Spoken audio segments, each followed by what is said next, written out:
Hello my dear student, today we are going to discuss chapter number 3rd, how do organism reproduce.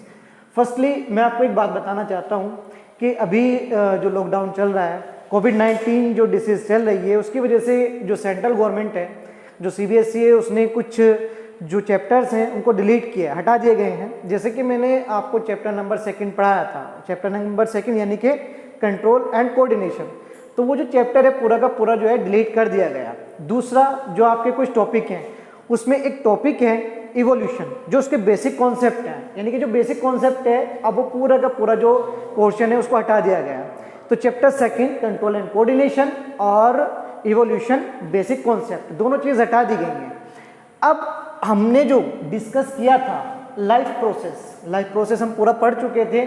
उसके बाद हमने 2nd chapter discuss किया था control and coordination, तो वो तो हट गया है। तो हमारा जो नेक्स्ट टॉपिक है वो है chapter number 3, how do organism reproduce. Means के जो ऑर्गेनिज्म होते हैं वो कैसे रिप्रोड्यूस होते हैं। अब पूरे वर्ल्ड में देखा जाए तो यूनिसेलुलर ऑर्गेनिज्म भी होते हैं, मल्टीसेलुलर ऑर्गेनिज्म भी होते हैं, ठीक है, और जो कॉम्प्लेक्स ऑर्गेनिज्म होते हैं जिनमें ह्यूमन बीइंग, एनिमल्स ये आते हैं, तो ये भी जो होते हैं ये अपनी जो जनरेशन होती है उसको कैसे कंटिन्यू रखते हैं, यानी कि वो रिप्रोड्यूस कैसे करते हैं। अब रिप्रोडक्शन जो होती है ये एक लाइफ प्रोसेस नहीं है। अगर आप किसी को ये बताओ कि ये एक लाइफ प्रोसेस है तो ये बेटा लाइफ प्रोसेस नहीं है। कभी आप ये समझो कि लाइफ प्रोसेस है, it is a not a life process, क्योंकि जो स्ट्राइल जो ऑर्गेनिज्म होते हैं, ठीक है, यानी कि जो रिप्रोड्यूस के कैपेबल नहीं होते हैं वो भी अपनी बॉडी को या अपने आप को सरवाइव करा सकते हैं। तो इसका मतलब जो रिप्रोडक्शन है ये लाइफ प्रोसेस नहीं है, ठीक है। तो चलो चैप्टर के बारे में बात करते हैं। देखिए, हाउ डू ऑर्गेनिज्म रिप्रोड्यूस, यानी कि जो ऑर्गेनिज्म होते हैं वो कैसे रिप्रोड्यूस होते हैं।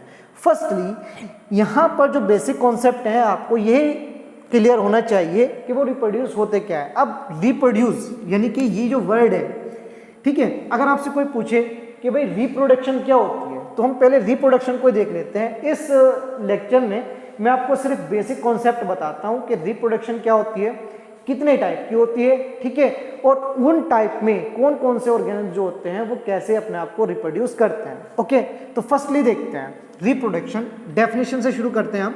तो रिप्रोडक्शन देखिए, ठीक है,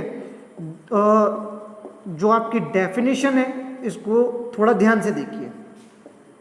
reproduction, it is a biological process. कैसी प्रोसेस है बेटा? बायोलॉजिकल प्रोसेस है, यानी कि इसमें जो है दो लिविंग थिंग्स या फिर एक सिंगल लिविंग ऑर्गेनिज्म जो है पार्टिसिपेट कर रहा है। It is a biological process in which an organism reproduce another organism,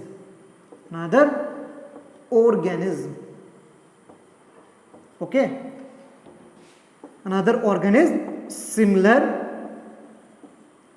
to itself। Means ये एक बायोलॉजिकल प्रोसेस है जिसमें एक ऑर्गेनिज्म रिप्रोड्यूस यानी कि बना रहा है दूसरे ऑर्गेनिज्म को, एंड सिमिलर टू इटसेल्फ। ये जो लास्ट वाली जो लाइन है इसको थोड़ा सा ध्यान से देखना। सिमिलर टू इटसेल्फ का मतलब है अपने ही जैसा, ठीक है। ये नहीं होगा कि कोई एनिमल्स है और वो ह्यूमन को रिप्रोड्यूस कर रहा है, या कोई ह्यूमन है और वो एनिमल्स को रिप्रोड्यूस कर रहा है। अगर एनिमल है तो एनिमल्स को रिप्रोड्यूस करेगा, और अगर कोई ह्यूमन है तो वो ह्यूमन को रिप्रोड्यूस करेगा। इस लास्ट वाली लाइन को ध्यान से रखना अपने माइंड में कि सिमिलर टू इटसेल्फ का मतलब है कि कोई एनिमल्स, अगर सपोज करो कोई कैट है, ठीक है, तो किटन को रिप्रोड्यूस करेगी, डॉग है तो वो पपी को रिप्रोड्यूस करेगा, ओके, और अगर कोई ह्यूमन बीइंग है तो वो बेबी को रिप्रोड्यूस करेगा। ऐसा नहीं होगा कि जो कैट है वो पपी को रिप्रोड्यूस कर रही है और डॉग जो है वो किटन को रिप्रोड्यूस कर रहा है, ओके।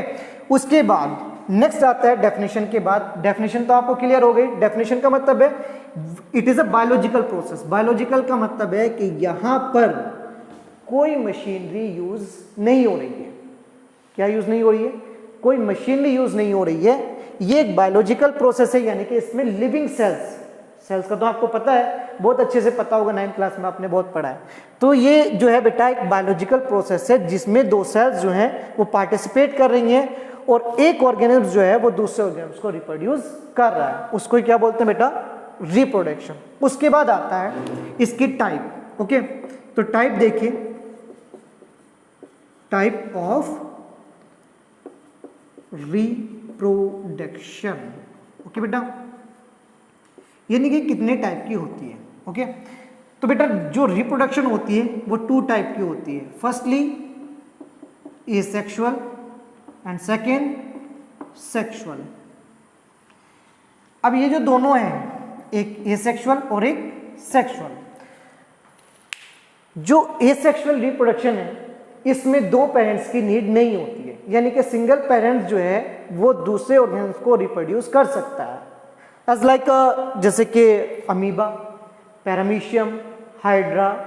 ओके, ये कुछ यूनिसेलर ऑर्गेनिज्म होते हैं और कुछ मल्टीसेलर ऑर्गेनिज्म होते हैं। उसके बाद जो सेक्सुअल रिप्रोडक्शन होती है, सेक्सुअल रिप्रोडक्शन में बेटा 2 पेरेंट्स की नीड होती है और दोनों पेरेंट्स जो होंगे वो अपोजिट सेक्स के होंगे। ओके, उसमें एक जो होगा मेल होगा और दूसरी जो होगा वो फीमेल होगी। लेकिन जो सेक्सुअल रिप्रोडक्शन एसेक्सुअल रिप्रोडक्शन होती है इसमें 2 पेरेंट्स की नीड नहीं होती है। इसका मतलब है कि यहाँ पर क्या होगा कि सिंगल पेरेंट्स भी जो है वो कैपेबल है दूसरे ऑर्गेनिज्म को रिप्रोड्यूस करने में।